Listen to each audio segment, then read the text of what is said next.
Boa noite a todos. Vamos fazer a leitura do livro Seara dos Médiuns, baseado na questão número 28, e o texto é Companheiros. Há muitos companheiros realmente assim.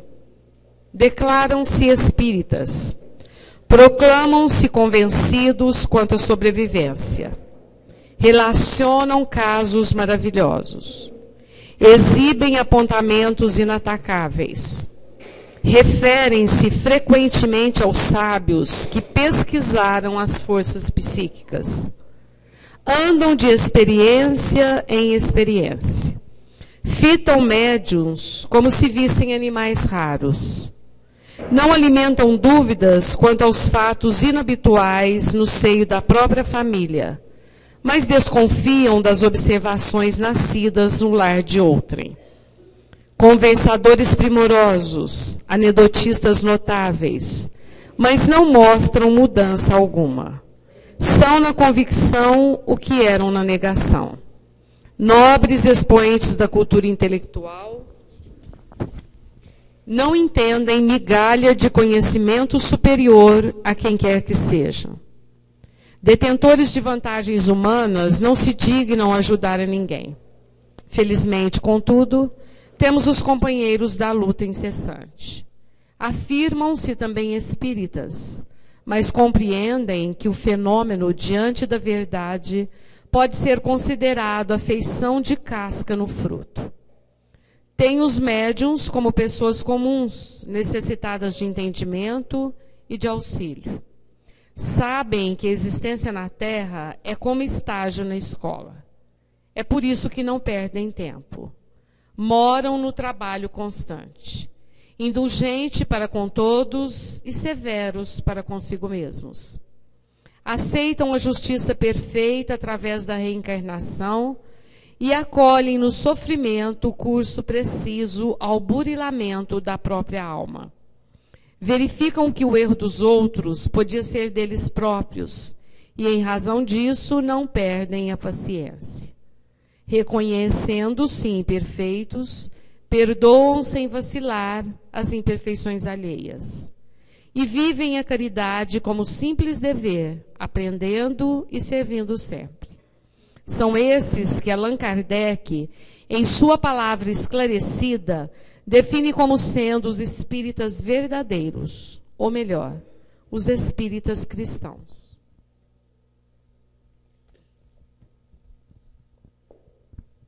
Oremos ao Senhor da vida. Pai de amor, de misericórdia, que nos ofereceu Mestre Jesus, irmão amado, para servir de guia e modelo para as nossas vidas.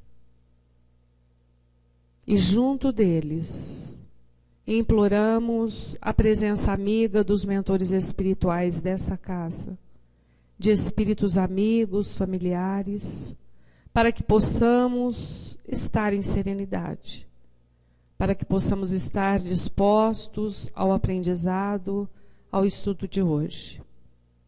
Aprendizado que pedimos, sirvam todos eles, para que sejamos criaturas melhores, melhores do que fomos ontem, e ainda amanhã melhores do que fomos hoje.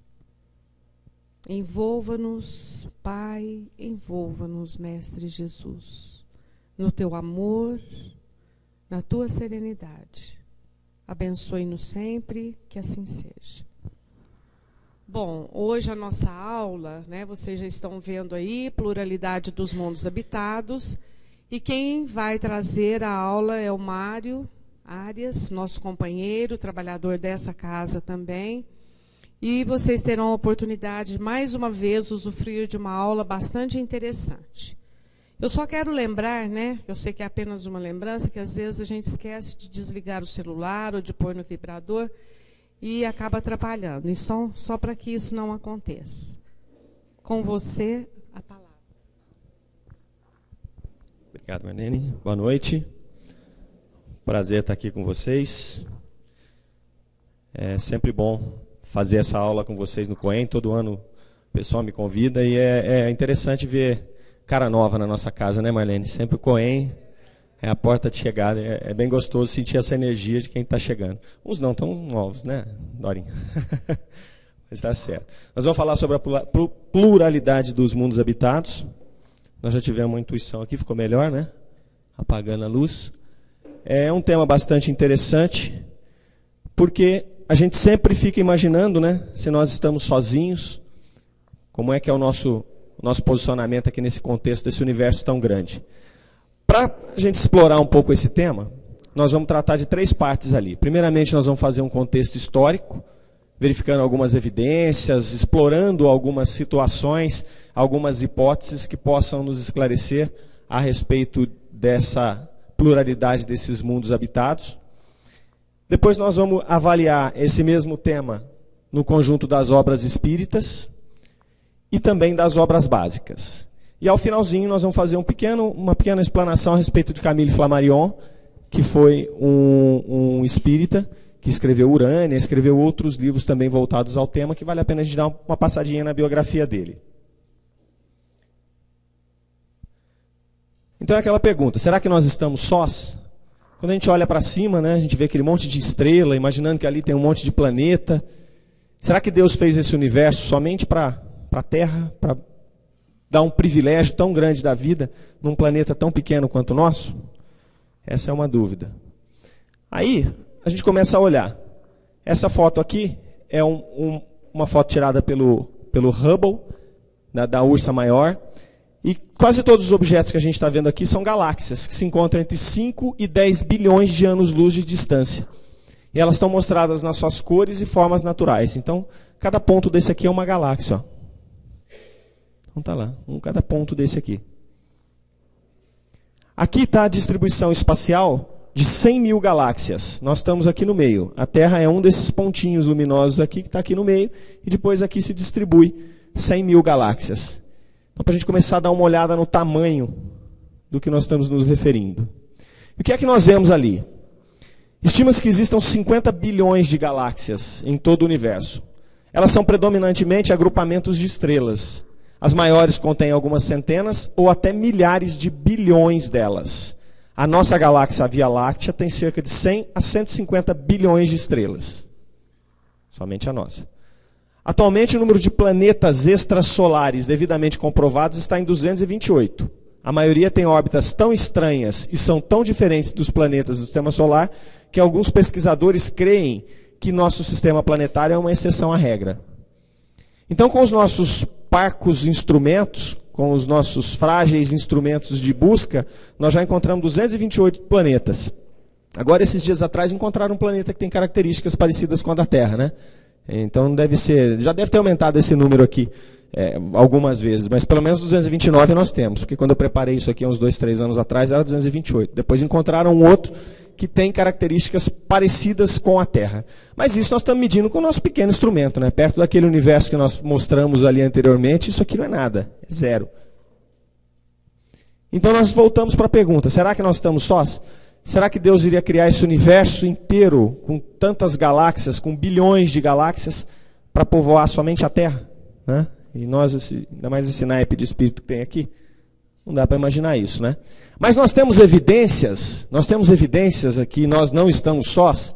Vamos ver, vamos dar uma olhada e ver se a gente acha, se a gente consegue construir, né, um plano mental favorável ou não a essa situação, se nós temos evidências. Desde pinturas rupestres, moedas antigas, até relatos em livros sagrados de várias religiões, todos relatam os mesmos acontecimentos que têm lugar nos dias de hoje. Então, é muito remota a evidência, né? A narrativa de que nós já fomos visitados por seres de outros planetas. É muito remoto. Está lá nas pinturas rupestres, antigas pinturas lá, coisa de 5, 6, 10 mil anos atrás. Nós vamos dar uma explorada nisso. E depois nós vamos ver quem seriam essas civilizações que fizeram essas pinturas e esses relatos. Será que elas sofreram influências externas? A gente vai dar uma passada por isso aí agora. Dentro dessas evidências, a gente começa a ver algumas coisas. Aqui, ó, essa pintura rupestre aqui, por exemplo, ó, de 2000 anos antes de Cristo, que foi encontrada lá entre a Rússia e a China, acredita ser um astronauta em traje espacial carregando um artefato intercomunicador, ó, na forma de um disco no centro, ó, um disco voador aqui soltando fumaça. Então esse é apenas um exemplo pequeno. Talvez a gente pode pensar, mas isso aí é a gente que está querendo ver, né? Igual quando a gente olha uma coisa disforme, daqui a pouco um vê uma face, o outro vê um cavalo, o outro vê alguma coisa. Mas se a gente vê aqui a clareza da pintura, ó, é no mínimo intrigante, né?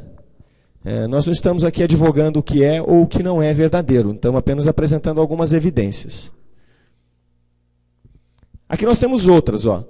Existem aí alguns defensores da teoria dos antigos astronautas, né? Eram deuses os astronautas. O Erich von Däniken é um dos primeiros, escreveu o livro de nome Eram os Deuses Astronautas, e ele começou a fazer esse monte de pesquisas. Hoje a gente vê aí nos canais aí Discovery, History Channel, vários programas mostrando essas mesmas situações que a gente está passando aqui hoje. Então o von Däniken mostra essas fotos aqui, de mais de 5.000 anos, onde essas primeiras aqui, ó, foram feitas, se não me falha a memória, está ruim de ler ali, na Itália, e a outra foi feita lá no deserto do Saara. E existe uma semelhança entre esses desenhos. Então, no mínimo, são desenhos bastante interessantes, né? Olha as figuras que eles estão mostrando aqui. São figuras distintas. Por que eles mostrariam isso desse jeito, né? De onde eles tirariam essas figuras desse jeito? Então, eles entendem que eles tiraram de visitas que eles tiveram. Aí nós temos ali, no deserto ainda, lá no deserto do Peru, começa uma série de imagens também interessantes. Aqui tem um astronautinha feito aqui na pedra, e esse outro aqui é aonde? Ficou ruim ali essa cor, deixa eu ver. Talhado... Na Itália, ó. Esse aqui é no Peru, esse aqui é na Itália. E é bem similar, ó. Olha, se vocês notarem, aqui tem uma mãozinha com três, parece que ele está segurando alguma coisa com três hastes aqui, aqui também. Tem o mesmo formato de capacete, a mesma... segurando um outro instrumento aqui na mão. Isso foi talhado em regiões muito distintas. Não dá para imaginar que foi o mesmo povo que fez isso. Esse foi no Peru, esse foi na Itália. A gente vai para outras figuras. Se você vê essa figura aqui, é retirada do Egito, dos monumentos do Egito. E aqui a gente vê desenhos extremamente interessantes. Ó, isso aqui não dá para imaginar que isso não seja um helicóptero, não é? Aqui nós temos mais um tipo de nave, aqui outro tipo de nave, aqui o que poderia ser um outro tipo de nave. Então são desenhos interessantes também. Aqui veio da cultura maia, o que parece ser uma pessoa dirigindo uma nave, uma cápsula. Ó. Uma cápsula, e ele olha a posição das mãos como se ele estivesse manejando instrumentos aqui para dirigir essa nave que ele se encontra. Aí a gente começa a olhar e encontra outras coisas não menos interessantes. Em Nazca, no Peru, a gente encontra as linhas de Nazca. São os segredos arqueológicos ali, um enigma arqueológico que até hoje ninguém conseguiu desvendar. Como é que isso foi feito? Então, para vocês terem uma ideia, ela se encontra em 900 quilômetros de área, esses desenhos. Esses desenhos são feitos no deserto, na pedra. Em pedras, em cortes na areia do deserto. E eles não foram cobertos até hoje porque é uma região que quase não venta. Não venta e não chove. Então favoreceu ficar aí até hoje. Datam de 200 a.C. a 800 a.C. Podem ser vistos a mais de 300 metros de altura. Por quê? Quem fez isso e por quê? Por que fizeram isso? Para quem fizeram isso? Já que eles só podem ser vistos nesse formato acima de 300 metros de altura. Para quem que eles fizeram isso? E como eles fizeram isso? É o mais interessante. Porque nessa época eles não tinham nenhum instrumento voador. A tecnologia deles era totalmente precária. Como é que eles conseguiram desenhar essas linhas, fazer esses desenhos enormes que podem ser vistos a 300 metros de altura? Como é que eles conseguiram achar as proporções para fazer? Vamos dar uma olhada nesses desenhos. Aqui é uma imagem de satélite dessa região de Nazca. Aqui são as duas grandes linhas principais. Outro dia eu estava vendo um programa, na verdade são quatro, né? São três, são essa e essa. Estava vendo um programa que eles supõem que essas linhas aqui foram as primeiras, que podem ter sido feitas por algum tipo de aeronave, e depois os nativos começaram a fazer aqueles outros desenhos. Então olha aqueles desenhos que nós mostramos lá no começo. Ó. O que seria isso aqui? Então tem aranha, tem esse pássaro, depois tem acho que um macaco, tem várias formas ali. E o interessante desses desenhos Olha lá, eles são feitos na areia, né? Depois tem aqueles riscos que nós mostramos lá em cima. Ó. E aqui, ó, todos eles têm esse alagamento aqui, ó, que parece uma pista de pouso. Todos eles têm esse mesmo, tem o desenho e aí tem essa, como se fosse uma pista de pouso mesmo. É extremamente interessante. Olha o macaco aí. O macaco está aqui, a pista de pouso dele aqui, ó. Olha o cachorro, ó, a pista de pouso. Então, como que essa civilização conseguiu fazer isso? Como que eles elaboraram uma coisa tão perfeita aqui, sendo que você só consegue ver esse desenho inteiro a 300 metros de altura? É, no mínimo, muito interessante. Eles não tinham ferramentas para isso, eles não tinham instrumentos, eles não tinham alguém que pudesse desenhar isso, mostrando para eles que daquela altura eles poderiam ter essa visão. Olha o astronauta aqui, ó. Antes de chegar, aliás, depois de passar as linhas de Nazca, tem esse desenho numa montanha, ó. E ela é chamada de elastronauta. Então é um astronautinha dando um tchauzinho, né? Para quem está vindo embora. E depois, antes, tem o candelabro de Paracas. Bem antes, na cidade de Paracas, tem esse candelabro aqui. 183 metros de altura tem esse desenho. Como fazer isso aí sem um instrumento? 3,2 metros de largura, 1,5 metro de profundidade, que é onde eles cavaram. Ele pode ser visto a 20 quilômetros de distância. Os cientistas não conseguiram descobrir a origem disso ainda. Como é que eles conseguiram fazer isso? Porque, de fato, é uma coisa que se pensar em fazer isso hoje, com a tecnologia que a gente tem, já é difícil. Imagina fazer isso aí 300 anos antes de Cristo. Então, esse desenho aqui desse candelabro é como se ele apontasse um caminho. Está o candelabro antes, está as linhas de Nazca no meio e está o astronautinha fazendo tchau depois. Então, é muito interessante e muito intrigante a gente imaginar como foi feito, por quem foi feito, para que foi feito. Depois tem lá em Palpa também, continuando no Peru, esses datados de mais de 3.000 anos, esses desenhos aqui, né? Colossais aqui, ó, desenhos complexos. Ó. De novo, olha lá, alguém com um capacete, alguma coisa desse tipo. Feito numa montanha, olha o tamanho da montanha. Como é que essas criaturas conseguiram esculpir, desenhar isso? Aí nós vamos para outro enigma, nessa nossa viagem, no Egito. Foi basicamente 1 milênio construindo pirâmides. Eles começaram em 2630 a.C. e foram até 1640 a.C. Isso foi até o final da segunda dinastia. Eles usavam essas mastabas. As pirâmides, elas são túmulos, né? Elas foram feitas para que os faraós fossem enterrados ali. E então elas eram, na verdade, câmaras funerárias. E elas começaram com essas mastabas aqui, ó. Eram câmaras profundas e com uma estrutura baixa aqui. Ao longo do tempo eles foram mudando isso. Essas são as primeiras estruturas mortuárias ali, né? Câmaras mortuárias que eles encontraram. Depois, lá na terceira dinastia já, do faraó Diógenes, de 2630 até 2611 a.C., eles começaram a construir isso em formato de pirâmide, que nada mais é do que a sobreposição de mastabas. Ó. Se nós olharmos naquele primeiro desenho, ó, uma mastaba aqui. Se nós olharmos nesse, ó, uma mastaba, 2, 3, 4, 5, 6. Então eles fizeram essa pirâmide que ainda não tinha o formato que a gente conhece. Em 2600 e alguma coisa antes de Cristo. Depois, já na quarta dinastia do faraó Snefru, em 2575 a 2575 a 2551 antes de Cristo, eles começaram a reduzir o ângulo do meio para cima, aqui, formando o que eles chamaram de pirâmide torta. Então aqui vem sobrepondo as mastabas, aqui reduzir o ângulo. Então eles vinham testando isso. E aí nós chegamos na mais impressionante de todas, que é a grande pirâmide, que é a pirâmide de Quéops. Feita 2550 a.C., na cidade de Gizé. Ela tem 145 metros de altura, 6 milhões de toneladas de pedra. Foram necessários 2 milhões de blocos para construir essa pirâmide. Ela foi a maior estrutura construída por seres humanos até o século XIX. Então imaginem o que é isso, uma estrutura feita 2550 a.C., ser a maior estrutura feita até o século XIX. Como esses caras fizeram isso? Estima-se que eles levaram 20 anos para fazer, que eles ocuparam 100 mil homens. Para vocês terem uma ideia, uma pedra dessa, eles tinham que colocar para fazer em 20 anos, com 100 mil homens, uma pedra a cada 3 minutos em cima da pirâmide.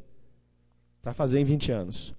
Só que, para ajudar a complicar mais, essas pedras, elas vinham dessa pedreira de Assuã, que ficava a 800 quilômetros de distância. Míseros 800 quilômetros. Então os caras tinham que cortar, talhar, transportar 800 quilômetros e empilhar, uma por uma. Uma a cada 3 minutos, para construir em 20 anos. Pesava pouco, né? 2,5 toneladas cada bloco desse.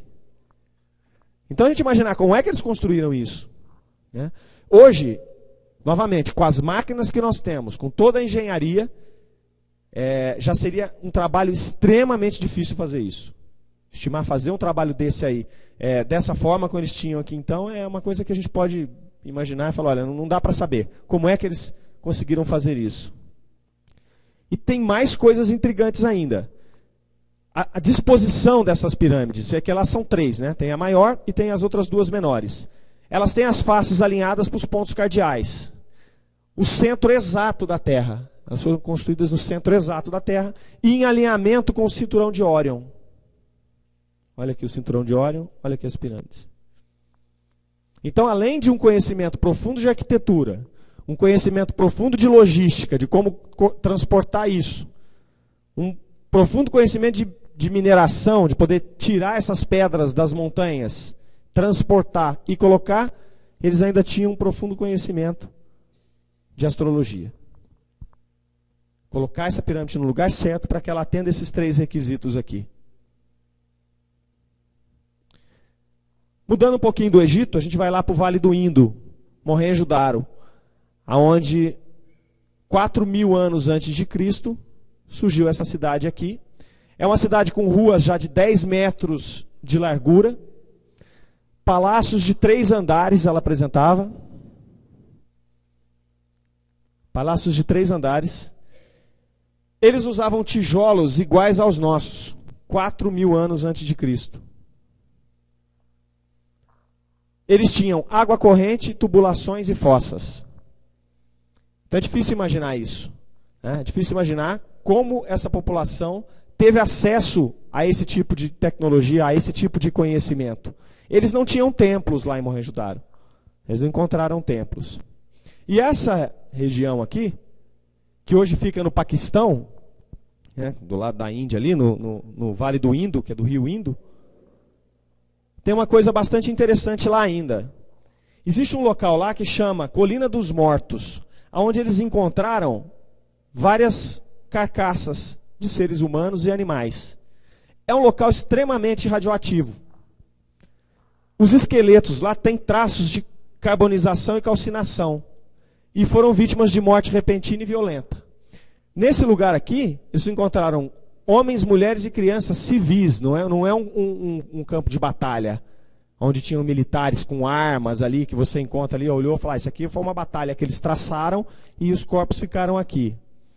Não encontraram nenhuma arma, nenhum resto humano trazia feridas produzidas por arma de corte. Perto disso ainda, eles encontraram cerâmicas nessa situação aqui, também carbonizadas e calcinadas. Para você fazer isso aqui com uma cerâmica, você precisa de mais de 1.500 graus de caloria. Não tem forno que produza isso. Aí eles especulam que a única coisa possível de se fazer isso daqui é uma bomba atômica, igual a de Hiroshima e Nagasaki. Se você compara fotos e materiais pegos depois da explosão nuclear, você encontra esse mesmo cenário aqui. Então, se vocês forem lá na internet e colocar lá explosão nuclear há 4.000 anos atrás, vocês vão encontrar essas fotos aqui. Então, alguns advogam que essa população foi dizimada através de uma explosão nuclear.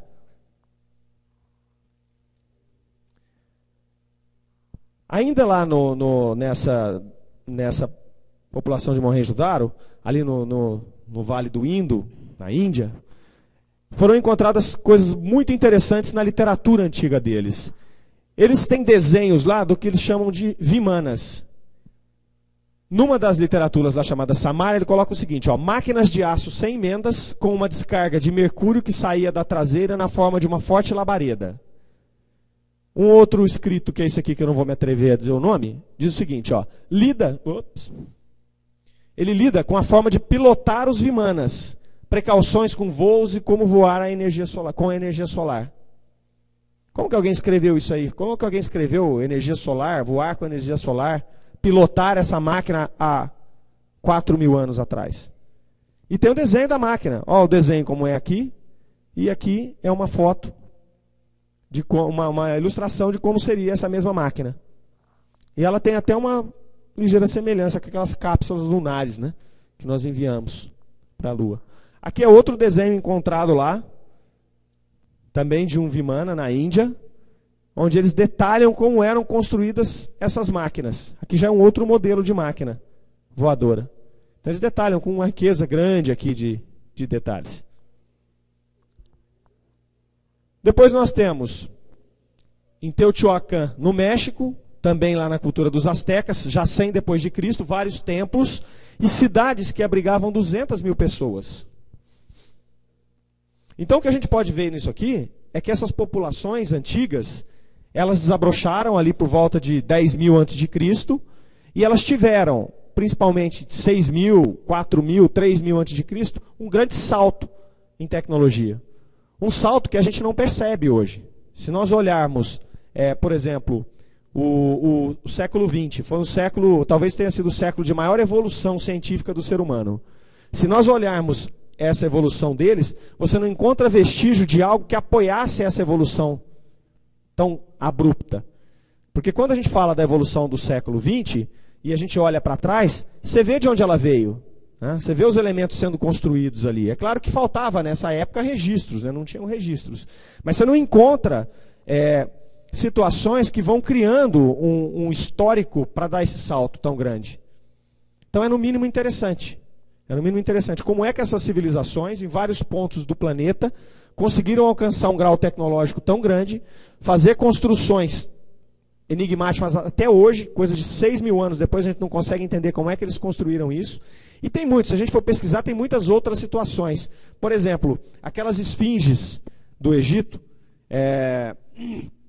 principalmente no templo de Luxor, tem duas esfinges que são uma do lado da outra. Se você pegar essas esfinges e sobrepor, você vai encontrar a simetria perfeita das duas. Imaginar que aquilo fosse feito na mão por um ser humano e ter essa simetria, é muito difícil a gente imaginar que isso conseguiria ter sido feito assim. E os pesquisadores foram mais a fundo descobrindo como eles faziam aquilo, e eles alegam que ali existem naquelas esfinges marcas de instrumentos que são instrumentos rotativos, como se fossem as nossas furadeiras, uma máquina de polir, alguma coisa desse tipo. Coisa que não acontecia na época. Eles tinham lá um formão e martelo, eles não tinham máquinas elétricas ou movida a qualquer tipo de energia naquele tempo. Então, como alcançar essa simetria? Não tem jeito de explicar isso. Se você for observar também, dentro de uma das pirâmides, lá eles encontraram um piso, um material no piso que servia para refletir a luz, alguma coisa assim. Foram analisar esse material nunca houve naquele continente. Esse material só existe no Brasil. Como é que conseguiram transportar esse material para lá? Como é que isso foi parar lá? Então a gente fica intrigado com essas coisas. Como eu disse para vocês, eu não estou aqui advogando que isso é verdade ou não. É apenas levantando os fatos para que a gente possa pensar juntos. Na ufologia contemporânea, a gente tem também vários relatos, né, de pessoas que viram, que filmaram. Né? Tem até em Varginha aqui, né, o ET de Varginha. O pessoal jura que viu, eu não vi. Né?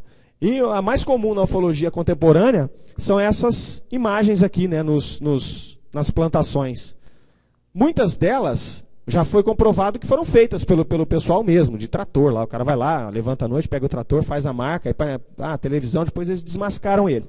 Mas tem várias outras situações também, né, que mostram isso. Mas a questão não é nem tanto a ufologia contemporânea, é mais esse espaço de tempo da civilização humana, ali entre 10.000 a.C. e até um pouquinho depois de Cristo, é que é intrigante.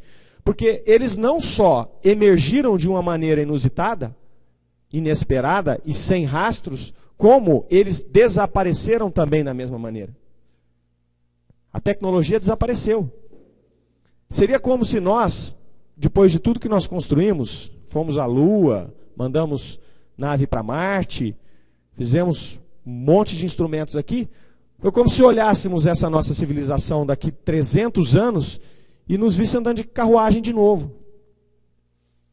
Alguém que analisasse isso lá na frente ia falar, mas como assim? Como essa civilização que alcançou isso tudo voltou nesse ponto?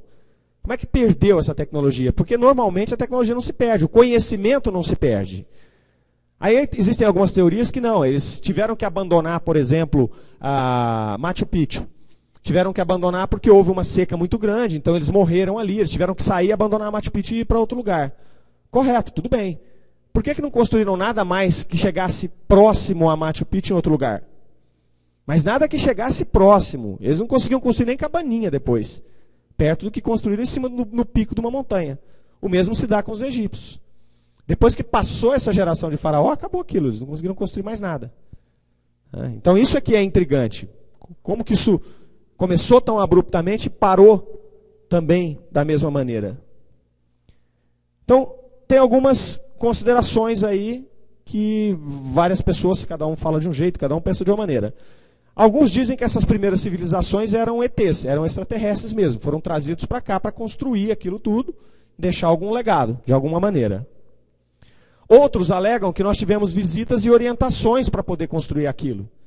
Então eles vinham de outro plano, visitavam, orientavam como fazer aquilo, passavam aquela tecnologia, auxiliavam na construção com as suas máquinas, e aí justificaria essas coisas que a gente não entende até hoje, como a simetria, como os instrumentos que eles usaram para fazer, né?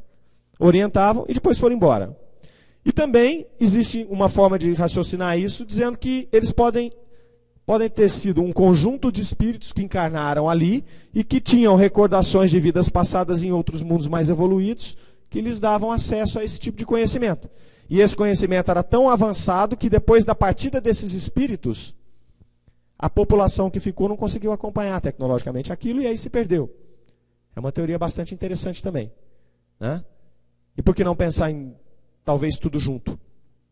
Né? Será que nós vamos explorar um pouquinho daqui a pouco dentro da doutrina espírita o que a gente entende com esse movimento?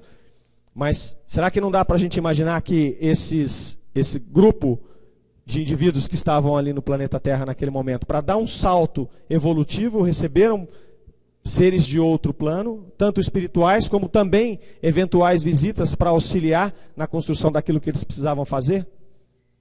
Né? Tem uma história interessante de um faraó, não me lembro o nome agora, no Egito, que foi o faraó que fez a primeira alusão ao monoteísmo. Houve até uma rebelião na época lá e tal. E é interessante a história dele, porque eles têm o crânio dele, eles estudam o crânio, eles acham que esse faraó ele era um alienígena, um extraterrestre, pelo formato do crânio dele. Ele tem um crânio diferente do nosso. Um crânio alargado para trás, assim, grande, feito para acoplar um cérebro maior do que o nosso, né? Talvez mais evoluído do que o nosso. Então, até hoje se estuda isso. Se a gente for ver os desenhos dos faraós, os desenhos dos mais antigos, esses que eram os imperadores, eles têm de fato um formato diferente. Né? Quem sabe? Menofis IV. Aí, pronto, Menofis IV. Então, é bastante interessante também. Então, o que a gente tem que ver é que existe uma verdade inexorável nessa história toda. A criação é infinita e Deus cria desde a eternidade. Como ela é infinita e ela é incessante, não dá para a gente imaginar que nós estamos sozinhos aqui. Não dá para imaginar que isso foi criado, nós somos criados aqui, e o universo continuou criando, e que não haja vida em lugar nenhum. Então acho que essa fase nós já passamos, eu acho que todos nós concordamos aqui, que não é possível que haja vida somente no planeta Terra. E o que os Espíritos nos ensinam? Né? Lá no Livro dos Espíritos, na questão 55, vamos passar por ela aqui. Ó. Todos os globos são habitados. E o homem terreno está longe de ser, como supõe, o primeiro em inteligência, em bondade e em perfeição. Entretanto, há homens que se têm por espíritos muito fortes e que imaginam pertencer a este pequenino globo o privilégio de conter seres racionais. Orgulho e vaidade. Julgam que só para eles Deus criou o universo. Está lá no Livro dos Espíritos. Revista Espírita de março de 1858. Ainda mais hoje, sabemos que podemos entrar em relação com eles e deles obter notícias sobre seu estado. Migração dos espíritos, constante também. De acordo com necessidades individuais, coletivas e programação dos benefícios.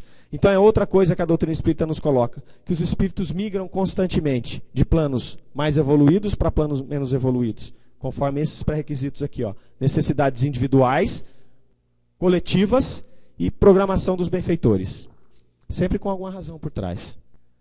Quando o mundo é diferente, o perispírito se despe dos elementos constitutivos do local onde saiu e assimila do novo lugar e refaz sua organização. Acho que isso também é um conceito bastante comum para nós que estamos estudando a doutrina, né? Então o espírito sai de um mundo mais evoluído, precisa reencarnar por algum motivo desses aqui no planeta Terra. O que ele faz? Ele capta os elementos desse novo lugar e reorganiza, refaz a sua organização. Joana de Anjos, lá no limiar do infinito, nos diz o seguinte, ó, na hipótese de somente 1% dos planetas terem as mesmas condições e idades correspondentes à Terra, teríamos 2 bilhões de planetas com condições que caracterizem o nosso berço de origem. 1% teríamos 2 bilhões. E ela continua aqui, ó, dando-se a possibilidade remotíssima de que apenas 1% deles tivesse condição de vida semelhante à nossa, defrontaríamos aproximadamente com cerca de 20 milhões de planetas iguais ao nosso com vida inteligente. Isso ela foi reducionista aqui, que ela colocou esses dados, a gente imaginando planetas que tenham a mesma constituição para ter seres como nós, para trazer um pouco mais perto do nosso imaginário, né? Mas existem muitos planetas que têm condições diferentes das nossas, que podem ter estruturas diferentes das nossas. Seres com organizações diferentes das nossas, adequadas àquela situação daquele planeta em que eles vivem. Joana de Anjos aqui coloca só situações de vidas iguais às nossas. Lá nos Exilados de Capela, um livro bastante famoso, quem não leu é literatura básica da doutrina, né? Uma grande estrela na constelação de Cocheiro, recebeu na Terra o nome de Cabra ou Capela. A sua luz gasta cerca de 42 anos para chegar à face da Terra, considerando-se a regular distância existente entre Capela e o nosso planeta. O que aconteceu lá? Jesus, mais as grandes comunidades diretoras do cosmos, trabalharam isso e trouxeram entidades sofredoras e pertinazes no crime, transferindo para a Terra. Para quê? Conquistas do coração e, como nada é perdido, progresso do ambiente. Então o que esse lado de Capelas nos coloca? Capela passava de um plano de um planeta de expiação e provas, como o nosso, para um planeta de regeneração. Espíritos que não estavam prontos para aquela nova situação que o planeta ia se encontrar, teriam que dar lugar para aqueles que iriam continuar naquela situação. Com isso, esses espíritos foram transferidos para a Terra. Para quê? Para que aqui na Terra, junto de uma civilização menos evoluída, em condições físicas, em condições dos elementos muito piores, mais densas do que aquela que eles estavam, que eles pudessem angariar as suas conquistas do coração, para depois dar sequência na sua jornada evolutiva, talvez até no próprio planeta de Capela. Mas eles tinham que passar por esse estágio aqui.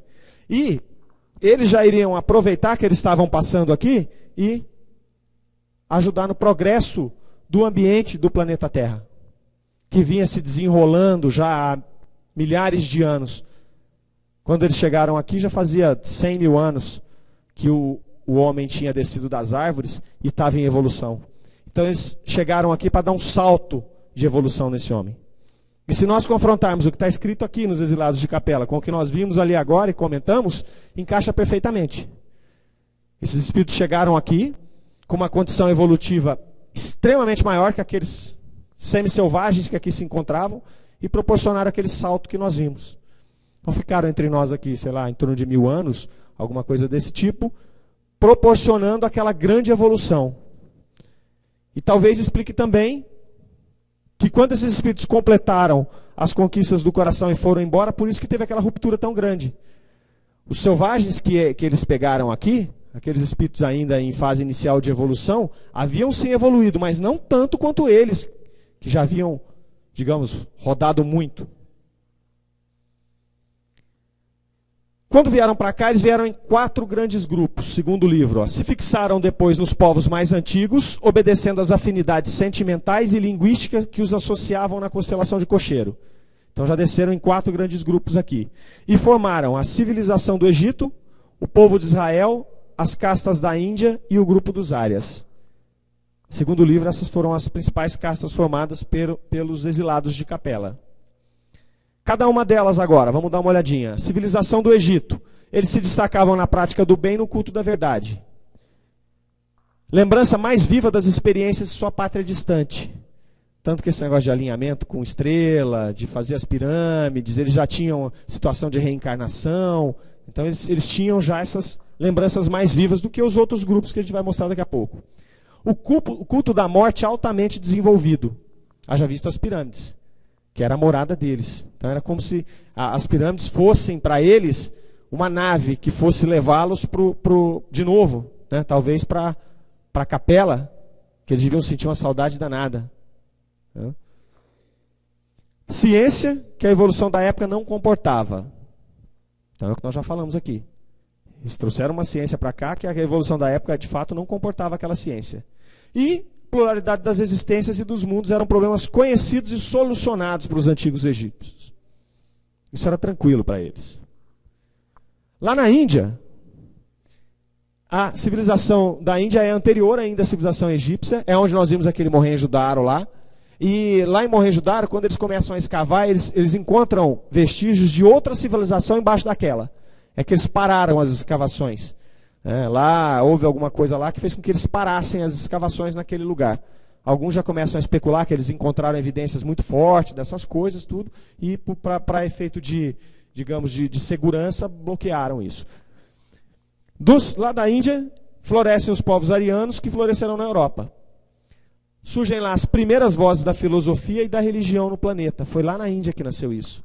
Se nós formos olhar os Vedas, o Bhagavad Gita, o Mahabharata, que são os primeiros livros dessas civilizações, a gente encontra essas coisas malucas que a gente mostrou ali há pouco. E ali a gente encontra, por exemplo, toda a filosofia do yoga. Se a gente parar para pensar o que é o yoga, né, e como é que isso pode ter sido pensado e trazido nessa era, também não dá para imaginar que isso foi uma coisa natural, que foi uma coisa que estivesse dentro dos domínios daquela civilização. O que eles têm ali de conhecimento anatômico, de conhecimento do corpo humano, é uma coisa impressionante. E aí a gente também, e aí é só uma elucubração, a gente para pensar o seguinte: será que eles não desenvolveram o yoga? Que na verdade o yoga, por exemplo, o Hatha Yoga, yoga é muito mais que isso, mas o Hatha Yoga, que são os exercícios do yoga, foram desenvolvidos para que eles pudessem meditar, para que eles pudessem ter saúde e condições de ficar longas horas meditando. E a gente fica pensando, será que não foi essa uma forma também de melhorar um pouco aquele corpo durango que eles pegaram aqui? Aquela coisa pesada. Imagina como seria o corpo deles lá em Capela. Como seria a atmosfera de Capela, perto daquela atmosfera do planeta Terra? As energias. Né? Então, será que eles não desenvolveram essa forma de melhorar um pouco essa situação pesada que eles tinham, da nossa gravidade, do peso do nosso corpo? Mas ali tem conhecimentos que você olha também são incompatíveis com a época. Tanto que eles dizem que foi trazido pelos deuses. Né? O yoga foi por um deus, e aí as coisas seguem nessa linha. Então é um ambiente de grandeza espiritual com mensagens de amor e esperança. E formou a pátria mais espiritual que nós temos hoje. Não dá para dizer que a Índia não é isso. Aquela população enorme, e ali aquilo respira a espiritualidade o tempo inteiro. Vieram os Árias, muitos séculos para regularizarem suas migrações sucessivas. Representaram mais tarde os troncos da família indo-europeia. E eles, segundo o livro, é os que apresentaram a maior revolta íntima, amargurada e dolorosa contra as determinações da ordem divina. Foi um povo muito guerreiro, sempre guerreando, brigando, lutando. Então eram os mais revoltados. Embora revoltados e endurecidos, confraternizaram com o selvagem aqui. Então veja, eles vieram de Capela para cá, não estavam prontos para seguir lá. Vieram para cá em quatro grupos diferentes. Esses grupos agrupados segundo as suas afinidades e foram criar esses povos que também herdaram essas afinidades. Os mais revoltados herdaram povos mais belicosos, os da Índia, mais espiritualizados, geraram um povo mais também espiritualizado, e no caso do Egito, já uma situação mais tecnológica, com mais ciência. Então, se a gente for olhar isso, é muito interessante, quando a gente começa a juntar essas peças. Então, aquele grupo que era mais afeito à ciência, mais afeito à tecnologia, caiu no Egito. Aquele grupo que era mais belicoso veio para cá fazer os áreas. E depois nós tivemos aqui o povo de Israel também, ó, que era a raça mais forte e mais homogênea. E eles mantêm até hoje inalterados os seus caracteres. A gente vê que os judeus eles têm essa situação até hoje de estarem juntos, de não se misturarem muito. Então, eles mantêm isso até hoje. Então é a raça mais forte e homogênea desses que vieram para cá. Eles trouxeram a fraternidade, a solidariedade, a fé soberana e imorredora. Revelação de um Deus único, coube ao povo de Israel, Pai de todas as criaturas e providência de todos os seres. Eles trazem até hoje também o orgulho, altivez e exclusivismo. Então era um grupo que a gente percebe orgulho, altivez e exclusivismo, não estavam preparados talvez para seguir naquele ritmo que Capela imprimia. Mas para cá era um ritmo muito maior do que nós estávamos. E as características desse povo que veio lá de trás persistem até hoje. Se a gente pegar os egípcios, já mudou muito. Se a gente pegar os árias, já mudou muito. Né? Se nós pegarmos os hindus, também não mudaram tanto assim. Então, se nós pegarmos o povo de Israel e os hindus, nós encontramos os traços mais evidentes disso. E nós vamos lá para João 14:1-3. Na casa de meu pai há muitas moradas. Não se turbe vosso coração, disse Jesus. Crede em Deus, crede também em mim. Na casa de meu pai há muitas moradas. Se assim não fora, eu vos teria dito. Pois vou aparelhar-vos o lugar. E depois de ir, virei outra vez e tomar-vos-ei para mim, para que onde eu esteja, estejais vós também. Então, ninguém mais para corroborar essa nossa lição de hoje do que Jesus. Ainda na doutrina espírita, nós temos Emmanuel dizendo o seguinte, ó. Emmanuel nos diz que no espaço incomensurável há mundos berços e mundos experiências, mundos universidades e mundos templos, mundos oficinas e mundos reformatórios, mundos hospitais e mundos prisão, cada um cumprindo uma finalidade para os espíritos. Nós temos lá também, na doutrina espírita, as categorias dos mundos, que vocês já devem ter passado por elas. Os mundos primitivos, destinados às primeiras encarnações e experiências da alma humana. Mundo primitivo, se nós voltarmos lá 100 mil anos antes desses eventos, das pirâmides, né, das linhas de Nazca, nós vamos encontrar a Terra nesse mundo aqui, ó. As primeiras encarnações e experiências da alma humana. Aqueles espíritos que estavam em evolução, saíram lá do reino vegetal, passaram pelo animal, precisavam já entrar no reino nominal, entravam aonde? Entravam nessa situação. Desse planeta que estava em início de desenvolvimento. Depois nós encontramos os mundos de expiação e prova, onde os espíritos encarnaram para prosseguir sua evolução, passando por provas e expiações decorrentes do seu processo de aprendizagem evolutivo. O mal ainda predomina. É onde nós estamos hoje, em fase de transição para o próximo mundo, que é o mundo de regeneração. Tanto que se nós formos analisar hoje, o mal já não predomina tanto entre nós. Por mais que a gente ainda veja muito mal, se nós formos olhar historicamente, nós vamos ver que o mal não predomina mais. Se nós pegarmos um universo de pessoas, nós vamos separar e vamos encontrar muito mais pessoas boas do que pessoas más. Correto? Então nós já estamos vencendo essa etapa aqui, passando para cá. E aí, isso nos leva a refletir também o que é que nós vamos fazer. Como é que nós vamos dar sequência? Nós vamos querer voltar, reencarnar aqui? Ou será que nós vamos lá para o planetão? Ajudar a construir pirâmide? Vamos levar umas fotos daqui, né? Já leva o caminho meio andado. O mundo de regeneração.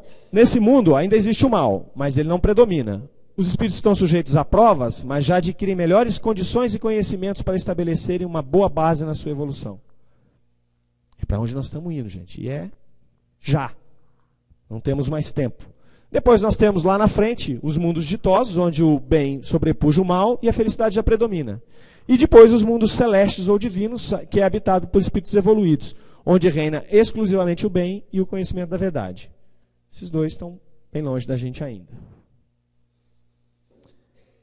Assim como a progressão do mundo, nós temos a evolução dos espíritos, um caminha junto com o outro. Então, o tipo de mundo em que o espírito se encontra relaciona-se com o seu grau de adiantamento moral e espiritual. À medida que evoluímos, passamos de mundos menos evoluídos para os de maior evolução moral e intelectual, consequentemente, mundos mais espiritualizados. Então, os espíritos vão evoluindo junto com os mundos. Ou seriam os mundos evoluídos junto com os espíritos? Né? Qual seria o segredo de Tostines? Os dois. Santo Agostinho nos passa lá no Evangelho segundo o Espiritismo uma mensagem muito interessante. Quem pudesse acompanhar um mundo em suas diferentes fases, desde o instante em que se aglomeram os primeiros átomos destinados a constituí-lo, vê-lo-ia a percorrer uma escala incessante e progressiva, mas de degraus imperceptíveis para cada geração, e a oferecer a seus habitantes uma morada cada vez mais agradável, à medida que eles próprios avançam na senda do progresso. Marcham assim paralelamente o progresso do homem, o dos animais, seus auxiliares, o dos vegetais e o da habitação, porquanto nada em a natureza permanece estacionário. Então isso aqui fecha tudo que a gente estudou hoje. Se vocês tiverem a oportunidade, passou um programa no History Channel, chamado A História do Mundo em 2 horas. Eu não sei se alguém assistiu esse programa. É muito interessante. Eles começam desde o Big Bang e vêm até a situação de hoje, o mundo moderno, pensando os eventos mais importantes que ocorreram no planeta Terra. Então, desde da explosão até a formação do planeta, até o momento em que ele consegue formar vida, as extinções que tiveram, aí os primeiros macacos descendo das árvores, por que aconteceu aquilo, depois a primeira era do gelo, e ele vem trazendo a situação até hoje. Quem puder ver esse programa é muito interessante para relacionar com o que vocês estão estudando agora no COEM. Fazer esse paralelo é muito esclarecedor. E lá você vai encontrar também essa mesma situação que a gente coloca aqui. Não deixa de ser interessante que nesse momento vem a população humana, dá um salto e depois cai de novo. Isso aí fica meio nítido, é um gráfico diferente. Quais as consequências disso? A lei da evolução é intimamente relacionada à lei de causa e efeito e à lei da reencarnação, sendo essencial o entendimento das 3 leis para compreender o todo. Então a evolução é necessária, a causa e efeito e a reencarnação, essas 3 andam junto, levando para frente os espíritos e os mundos que eles habitam. Então o tipo de mundo habitado, através das reencarnações, e o estágio evolutivo de cada espírito vai mudando. Então o tipo de mundo, o mundo mais primitivo, espíritos primitivos, vem reencarnando, modificando até espíritos de luz em mundos mais sutis, em mundos mais ditosos. E aí nós vamos falar um pouquinho sobre Camille Flammarion. Nicolas Camille Flammarion, o poeta dos céus. Ele viveu de 42 até 25. Flammarion, o nome dele, a tradução já diz, aquele que leva a luz. Por aí já é interessante, porque se a gente ver a história de Flammarion e o nome dele é muito interessante. Como é que escolheram esse nome para ele? Aos 16 anos ele escreveu Cosmologia Universal, um estudo sobre o mundo primitivo. Em 1862, ele publica o primeiro livro, chamado Pluralidade dos Mundos Habitados, exatamente o que nós estamos estudando hoje. Esse entalhe aqui, é representando o universo na obra Atmosfera e Meteorologia Popular. Essa obra aqui, Pluralidade dos Mundos Habitados, trata do sistema solar, realiza um estudo comparativo dos planetas, discute a fisiologia dos seres a fim de abordar as questões da habitabilidade. Trata de habitantes de outros mundos e da pluralidade dos mundos ante o dogma cristão. Em 62 ele escreveu isso. Em 61, quando ele escrevia essa Pluralidade dos Mundos Habitados, ele teve contato com o Livro dos Espíritos, que tinha sido publicado 4 anos antes. Aí ele procura Kardec e passa a frequentar a Sociedade Parisiense de Estudos Espíritas. Então, quando ele escreveu isso, ele não era espírita ainda. Ele estava escrevendo quando ele conheceu a doutrina espírita. Ele desenvolve uma mediunidade de escrita automática, psicografa Galileu na Gênese, de Kardec, e as contribuições dele são resenhadas por Kardec e publicadas na Revista Espírita. Aí ele entra num período de incerteza, ele começa a ter incerteza com relação à sua mediunidade, pelo rigor científico que ele tinha, que atrapalhava. E começou a levar ele ao ceticismo por ele próprio. ele chega até a colocar essa frase aqui, ó: eu não demorei a observar que as nossas comunicações mediúnicas refletiam simplesmente nossas ideias pessoais, e que Galileu por mim, e que os habitantes de Júpiter por Sardô, que era outro médico, são estranhos a essas produções inconscientes dos nossos espíritos. Ele escreveu isso em Urânia, que foi outro livro dele, em 1923. Então ele era tão rígido com as pesquisas que ele se negou até, no final, a expor que aquilo de fato não fosse dele. Ele entrou num período de dúvida. E ele entrou, né, por isso, em divergência com alguns espíritas. Ele diz lá, ó: há espíritas de uma fé cega, que estão certos de estar em comunicação com os espíritos. Não há argumentação entre eles. Eles não me perdoam de não partilhar de forma alguma de suas certezas, que se tornam crenças religiosas em suas casas. Mas há entre esses outros que compreendem que apenas o método científico nos podem conduzir ao conhecimento da verdade. Estes se tornaram meus amigos. Então, olha, isso aqui é um alerta que ele fez. Ó. Há espíritas de fé cega, que estão certos de estarem em comunicação com os espíritos. Ele em nenhum momento falou que não existem comunicações. Ele só disse o seguinte, ó: há entre esses outros que compreendem que apenas o método científico, inclusive Kardec, nos podem conduzir ao conhecimento da verdade. Então aqui, na verdade, o que ele faz é corroborar Kardec, que precisa ter um método científico. E depois, que é necessário que se averigue, e Kardec colocava, é preferível negar 10 verdades do que aceitar uma mentira. Se Kardec não tivesse tido esse rigor científico em toda a sua obra, ela já não existiria mais. Ela já não existiria mais. A obra de Kardec, a doutrina espírita, sobreviveu ao maior período de descobertas tecnológicas e científicas que nós tivemos, que foi o século XX. E se a gente for olhar a doutrina espírita inteira, apesar de que ele ainda nos alertou de que algumas teorias poderiam se modificar através das novas descobertas, se nós formos olhar o que está escrito na obra espírita básica de Kardec, nós vamos ver poucas mudanças com aquilo que foi descoberto nesse grande salto que nós demos. Pouca coisa você olha lá e fala, não, isso aqui está provado que não é desse jeito. Pouca coisa. Apesar de que ele já nos havia colocado que poderiam haver mudanças. Então é isso que ele coloca aqui, ó, essa observação. E eu acho pertinente, toda vez que a gente vai falar sobre esse assunto aqui, numa casa... De novo, acendi agora porque está acabando. Numa casa espírita, é importante, principalmente num grupo de estudos mediúnicos, é importante a gente observar isso daqui. Né? A clareza desse ensinamento, a clareza dessa observação, para que a gente não se torne espíritas de fé cega. Né? Para que nós tenhamos algum rigor, para que nós possamos fazer a coisa com seriedade, para que nós possamos entender, estudar muito, que é outra máxima que o Espiritismo nos coloca. Instruí-vos, amai-vos e instruí-vos. O Consolador nos disse isso. Nós temos que nos instruir, para que nós não corramos o risco de nos tornarmos espíritas de fé cega. Aquele que sai ali fora, tropeça, um espírito me empurrou. Bate o carro, o espírito fez eu bater o carro. Choveu, os espíritos não vão com a minha cara. Né? Não dá. Não dá. E a gente é testado o tempo inteiro. Né? Nós espíritas somos testados o tempo inteiro. Então a gente tem que ter bom senso. Um tempo atrás eu estava no dentista, e aí eu estava lá sofrendo no dentista, que eu odeio dentista, se tiver algum dentista aqui, me desculpe. Mas aí o quadro caiu do lado, assim, caiu o quadro. Aí o dentista olhou para mim e falou assim, vai Mário, você que é espírita, explica aí o que aconteceu.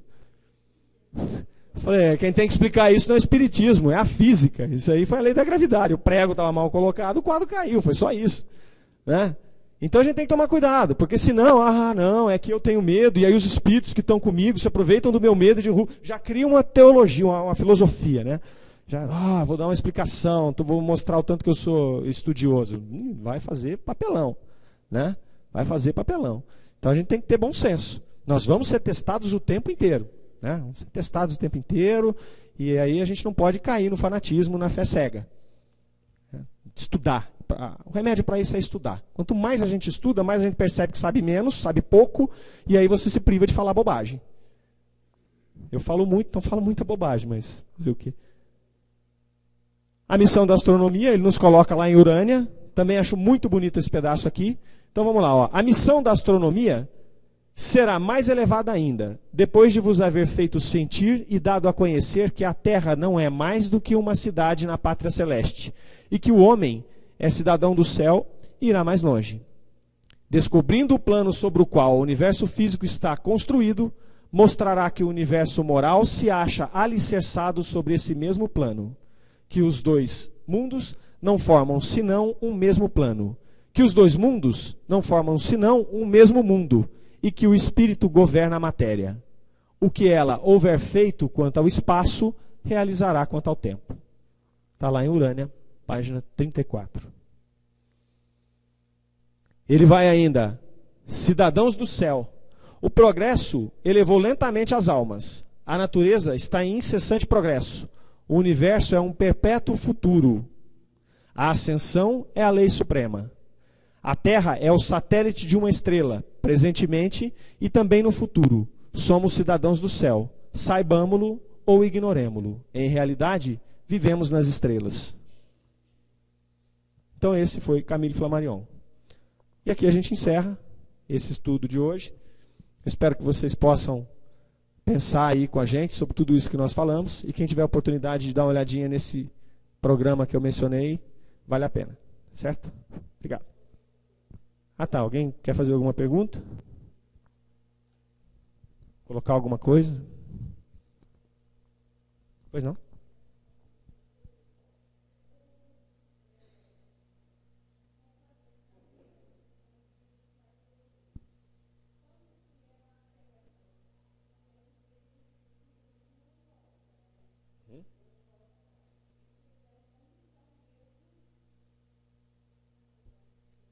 A pergunta foi interessante. Ela colocou que os espíritos de capela eram mais evoluídos. Eles vieram para a Terra, e aí a pergunta é, eles modificaram a sua evolução?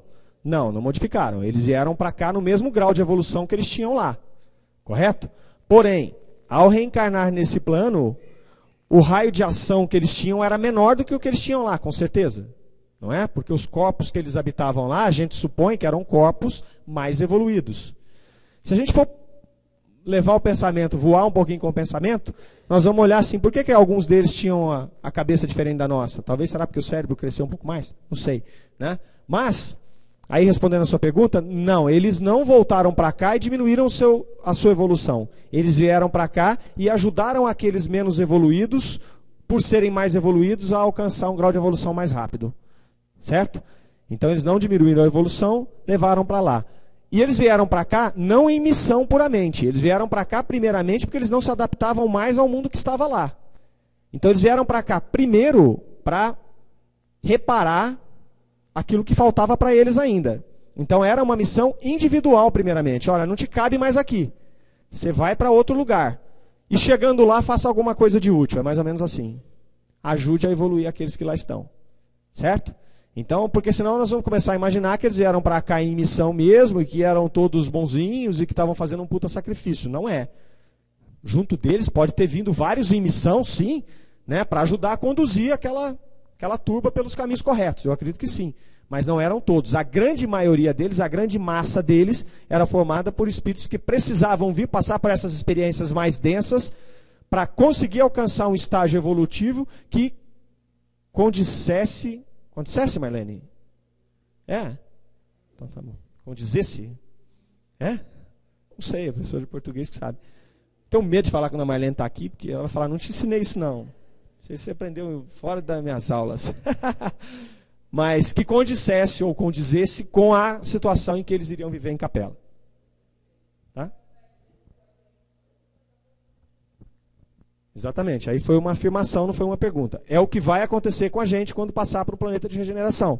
Por isso, coloquemos as nossas barbas de molho. Não é? Porque o planeta já está em transformação.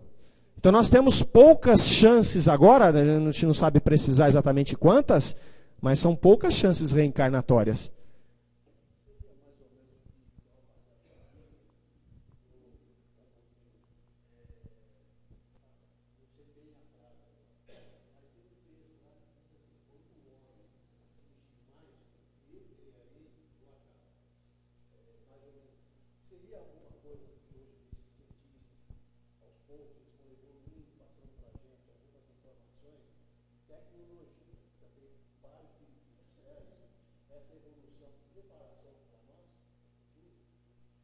É uma pergunta bem complexa, né? Eu não sei te dizer se essa passagem da Bíblia é exatamente isso que está acontecendo, mas tem uma relação sim, né? Nós chegamos num grau evolutivo grande.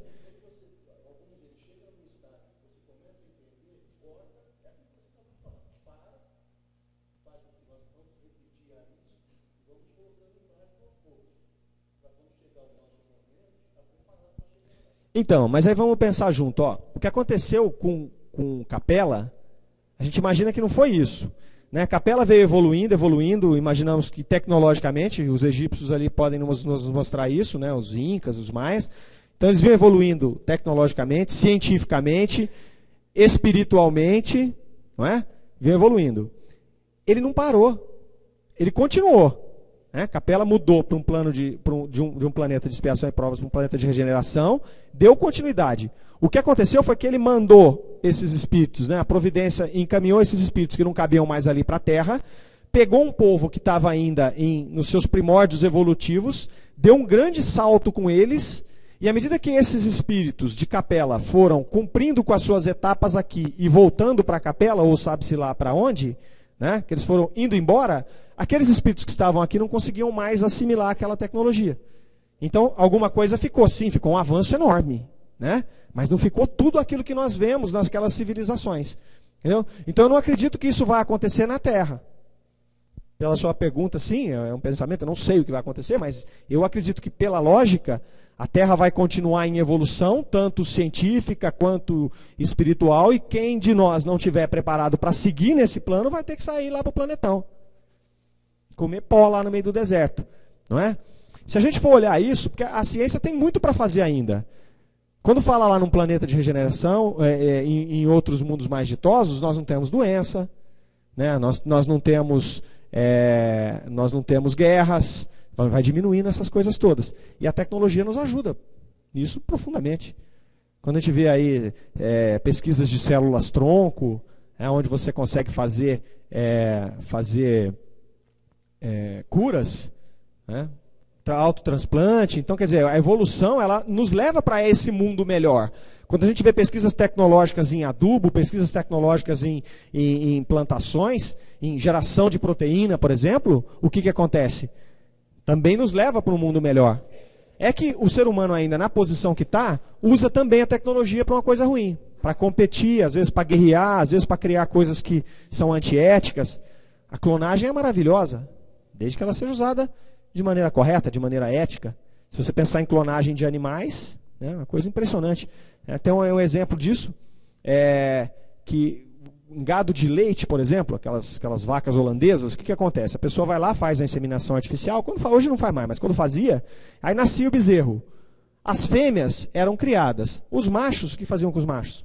Matava, jogava fora os bezerrinhos. Porque não adianta criar macho daquela espécie. Ele só quer fêmea para leite. Então, depois que eles fizeram, que a tecnologia permitiu a sexagem dos embriões, quantos animais deixaram de ser sacrificados? E aí, se a gente for pensar, quantos espíritos, protótipos de espíritos, chame do que quiser, tiveram a oportunidade de ter uma experiência mais longeva naquela vida, se preparando para voos mais altos lá na frente, né? Então, levando por esse lado, eu imagino que é essa situação, né? Então, eu acredito nisso.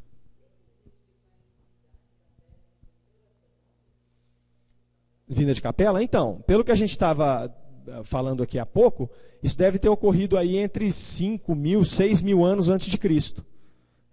Antes de Cristo. E se você for analisar a evolução humana, de 100 milhões de anos, eles levaram 100 milhões de anos para chegar naquele ponto. Depois leva 5.000 anos para evoluir um monte. É igual o salto que nós demos no século XX. Será que o salto que nós demos no século XX já não foi uma aceleração para essa mudança desse planeta de expiação para regeneração? Porque foi um salto muito grande. Se você olhar o início do século XX, a gente andava de carruagem. Nós terminamos o século em 100 anos, nós fomos na Lua, fomos em Marte, né? Nós mandamos nave para Marte. Imagina a distância disso, é que a gente não se percebe, a gente não se dá conta, né? Que em 100 anos nós fizemos isso. Gerações passadas levaram 2, 3 mil anos para evoluir. muito menos do que nós evoluímos em 100 anos. Então, não sei, talvez até nós estejamos já recebendo visitas de espíritos mais evoluídos que estão promovendo esse avanço rápido para que a gente possa dar os saltos necessários aí para essa mudança. O que mais, gente? Ninguém? Obrigado, gente.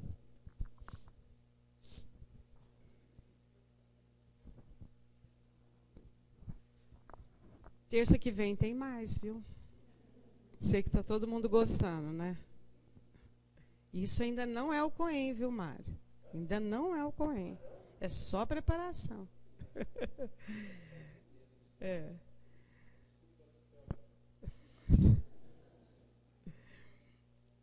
Senhor Jesus, com os nossos corações agradecidos pelo conhecimento, pela informação e, sobretudo, pela delicadeza de saber que somos seus filhos, filhos do Pai de amor, e que nos quer neste universo imenso, com tantos conhecimentos, com tantas descobertas ainda a fazer, mas que somos filhos amados, criados para evoluirmos, para trilharmos o caminho do bem. Tudo isso nos acalenta, tudo isso nos conforta, mas que sirva também tudo isso para desenvolvermos entre nós a fraternidade, o amor, o objetivo maior do nosso estar aqui na Terra ou em qualquer lugar que já estivemos e que venhamos estar. Abençoe-nos sempre, que todos possamos ter uma boa noite, uma boa semana e até a próxima terça. Que assim seja.